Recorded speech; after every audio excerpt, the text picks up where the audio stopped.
Vidéo pour mémoire d'une télépathe. Donc je vais vous raconter l'histoire qui m'est arrivée il y a quelques années de ça, une histoire assez épique d'ailleurs.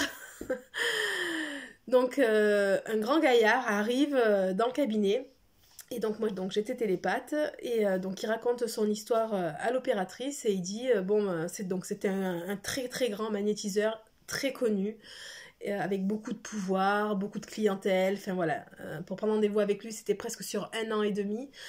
Donc voilà, c'était un grand monsieur, un grand bonhomme, et donc il dit, voilà, moi j'ai entendu parler de votre technique, il y a quelques trucs qui vont pas dans ma vie, je me suis dit, tiens, pourquoi pas. Et donc du coup, il dit, j'adhère pas à tout, mais bon, je veux voir par moi-même. On lui dit, ok, ça marche, pas de souci, donc ben, moi je m'assois à côté vu qu'il part tout seul. Et donc là, du coup, l'opératrice lui dit, écoute, t'es sûr que tu veux partir toi-même parce que des fois, bah, tu sais, on a tellement la tête dans le guidon avec nos croyances que qu'on peut être, tu vois, un petit peu. Puis là, il dit non, non, oui, oui, je veux partir moi-même, je veux voir de mes yeux, je veux être sûre. Voilà. Ok, ça marche. Et donc là, il part. Et en fait, au départ, donc on voit, il nous dit, ah, il y a la Vierge Noire. Ok, il y a la Vierge Noire dans ton espace. Oui, oui, il y a la Vierge Noire, mais c'est normal. Elle me dit qu'elle est là pour me guider, pour me protéger, pour... Ok, mais qu'est-ce qu'elle fait dans ton espace? On n'est que chez toi, là, elle n'a pas besoin de te protéger, t'as pas de clientèle, t'as rien. Oui, mais elle me dit qu'elle est là exprès, voilà, c'est une protection. Va la toucher. Non, non, je n'ai pas besoin de la toucher. Donc en fait, il était hyper têtu, il voulait pas nous écouter. Donc on lui dit, écoute, si, va toucher, tu sais, quand t'es dans ton espace, il faut être sûr, il y a tellement des êtres qui se font, enfin, il y a de manipulation, etc. Donc, va la toucher.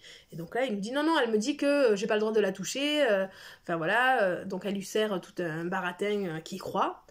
Et donc là, nous, on le challenge un peu en lui disant, bon, si, touche-la quand même, t'es dans ton espace, tu lui dis que tu savais pas, que tu nous as cru, t'es le pauvre petit humain qui nous a obéi bêtement, en gros, donc touche-la. Et là, il était pas content, mais il dit, bah, j'y vais parce qu'on l'a emmerdé. Donc, il la touche, et là, il fait, oh merde, qu'est-ce que c'est que ça? Donc, nous, qu'est-ce qui se passe? Tu peux nous dire ce que tu vois? Bah, c'est pas une vierge noire, c'est un hérisson.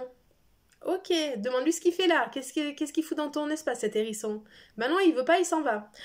Va le retrouver, dis-lui de venir. Oui, mais non, il s'en va. Bon, bref. Donc là, c'est une course-poursuite qu'il fait avec son hérisson.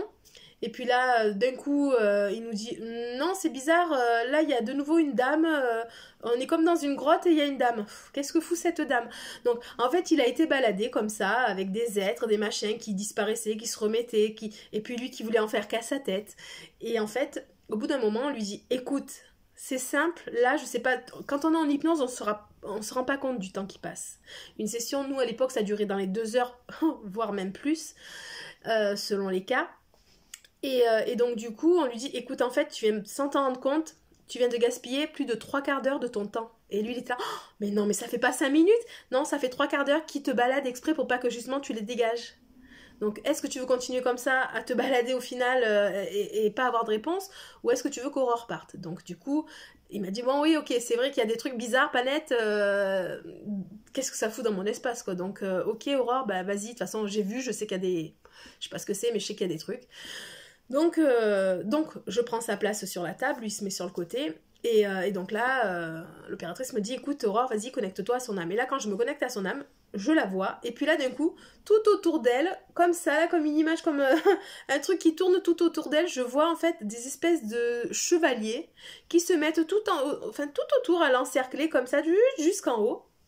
Parce que son âme était gigantesque, et puis là je lui dis, ben je le vois plus, il est derrière tous ces chevaliers. Et là, je l'entends lui à côté qui dit, oh ben c'est normal, c'est les Templiers qui me protègent. D'accord. Donc on a été touchés ces Templiers qui n'étaient pas des Templiers. On regardait, donc on est tombé encore une fois sur un reptilien, donc on demande à lui parler, etc. Ensuite... de nouveau, on n'a pas arrêté de tomber sur des trucs, et lui ça faisait écho de longue en disant, il disait, ah bah oui c'est normal, je travaille avec ça, oui oui je travaille avec les signes de la Kabbale, ah bah oui je travaille, et sans arrêt en fait, tout ce qui, et puis quand je touchais ça se transformait en autre chose, donc bref. On a réussi à trouver le protagoniste de tout ça. D'ailleurs, le protagoniste de tout ça, donc moi, pour ceux qui le savent, je canalise facilement les entités pour qu'elle parle à travers moi, ça va plus vite des fois, plutôt que de retranscrire. Et là, en fait, j'ai pas eu le temps de demander, c'est une entité qui est tellement puissante qu'elle avait l'habitude de se faufiler dans les corps. Je l'ai de suite senti parce qu'en fait, elle est rentrée en moi comme dans un gant. Et je sentais qu'elle était là avec mes doigts, ok, ça bouge comme ça, l'épaule, ok. Donc je me suis dit, oh putain, ça c'est une entité qui a l'habitude de posséder les corps. Et du coup, ces trucs-là, on n'aime pas en général quand on est en hypnose. Parce que moi, je sais que souvent quand je travaillais avec Nathalie Knepper, elle me recouvrait, elle me saucissonnait dans la couverture. Comme ça, l'entité, le temps qu'elle comprenne qu'elle était saucissonnée, on avait le temps de me bloquer parce qu'il y a des entités qui savent tellement vite nous posséder les corps, en fait, qui ont l'habitude, qui peuvent faire soit essayer de taper, griffer, mordre, cracher, enfin n'importe quoi. Et celle-là, elle était encore mieux. Elle voulait se barrer avec mon corps. Et elle nous a dit texto, donc elle parlait à travers ma bouche, et elle lui a dit donc à ce monsieur, écoute, soit tu t'en vas, soit moi je m'en vais avec son corps, et je lui rendrai pas son corps tant que toi, tu n'es pas parti d'ici.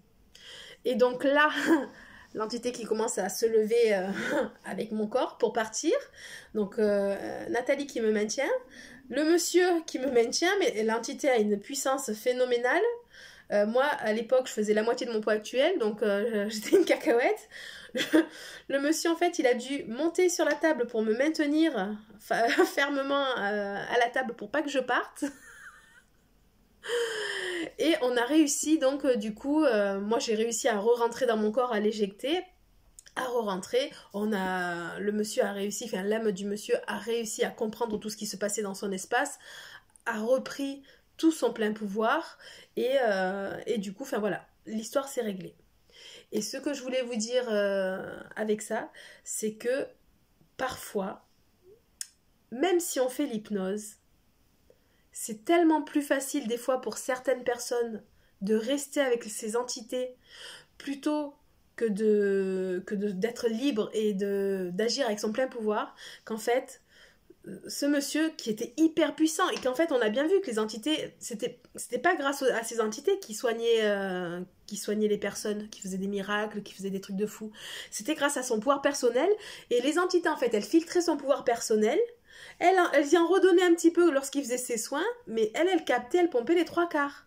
Mais lui, en fait, du jour au lendemain, ah ben non, on te dit tu travailles qu'avec toi, qu'avec ton pouvoir personnel, qu'avec tes mains, qu'avec ton énergie. Tu n'appelles plus les Templiers, tu n'appelles plus la Vierge Noire, tu n'appelles plus, j'en sais rien, les trucs de la Kabbale, les lettres hébraïques aussi. Enfin, lui, il avait la panoplie complète. Et je lui crache pas dessus parce que moi, à mes débuts, je faisais pareil. J'appelais les anges, les guides, les machins pour faire mes soins. Quand on sait pas et qu'on croit que c'est grâce à eux, bien sûr qu'on appelle. Mais voilà, lui, par contre, il savait, puisqu'il s'est fait dépolluer. Et en fait, pendant plusieurs mois, il m'a appelé, donc j'essayais de lui redonner confiance en lui, de lui montrer. Et puis il a recommencé, ouais, à avoir des super bons résultats. Mais en fait, il avait tellement ce manque de confiance en lui parce qu'il se disait, mais non, mais c'est pas possible que moi j'arrive à faire ça, qu'en fait, qu'est-ce qu'il a fait ? Il est retombé dans ses travers, il a recommencé à travailler avec toute sa magnifique clique, et puis quand j'ai contacté en lui disant mais putain, qu'est-ce que tu fais quoi, qu'est-ce que c'est que ce bordel, j'ai vu que sur ton site t'as remis toutes tes merdes, et il me dit bah ouais écoute je suis désolée mais c'est plus facile. Voilà, c'est trop dur, mes soins ne sont pas comme avant. J'ai dit c'est normal, t'as pas confiance en toi, ça peut pas être comme avant. Prends confiance putain en toi et puis tu verras que ça va s'amplifier. Ça va être mais 10 fois mieux que ce que tu faisais. Ce que tu faisais avec eux, c'était de la chiasse, enfin, c'était que dalle. En vrai, par rapport à moi, le pouvoir que j'avais vu en hypnose de son âme et de ses capacités, c'était juste exceptionnel. Et juste parce que putain, il manque de confiance en lui, il est retourné dans ses merdes, quoi. Donc c'est pour ça, l'hypnose ne règle pas tout. Et en vrai, pour beaucoup, c'est tellement plus facile de retourner dans ses travers que de prendre son pouvoir personnel. C'est pour ça que moi je fais chier autant mon monde justement pour se reconnecter à sa confiance en soi, parce que ça fait pas tout d'enlever les entités. En fait, c'est super dur de croire en nous. En fait, depuis qu'on est petit, on a tellement des gens qui nous brident, qui sont interférés aussi. Donc, on est dans ce monde de dualité, de méchanceté, surtout que on a été beaucoup d'enfants comme ça à être hypersensibles et à être cassés direct. Donc oui, c'est dur. C'est vrai que c'est pas facile. Mais ça peut le devenir. Donc voilà, pour tous ceux qui m'écoutent et en qui ça résonne, Putain, mais croyez en vous, croyez à 2000% en vous, parce que le pouvoir, vous l'avez, et vous l'avez tous. Il n'y en a pas un seul d'entre vous qui ne l'a pas, c'est impossible. Je vous jure que c'est impossible. Donc vraiment, croyez en vous, faites des tests un pas après l'autre, mais surtout ne retombez pas dans vos travers, c'est tellement plus facile, c'est vrai, de retomber dans ces travers, mais en vrai, ça vaut super le coup, quoi. Ça vaut vraiment, vraiment, vraiment le coup de se dire, ok, je vais tenter, je sais au fond de moi que j'ai ce feu intérieur, je sais que ça brûle, je sens cette puissance, ok, ben, je vais m'en servir. Vu que je le sais, que je le sens, je me fais confiance et à l'ego, j'y vais, et je vais m'en servir, et je vais plus retomber dans mes travers, et je vais me faire confiance, parce que je suis la personne la plus importante de ma vie, et j'ai des choses à faire ici. Donc voilà, n'oublie pas, t'es la personne la plus importante de ta vie et t'as des choses à faire ici. Sur ce, je te dis à bientôt pour la suite.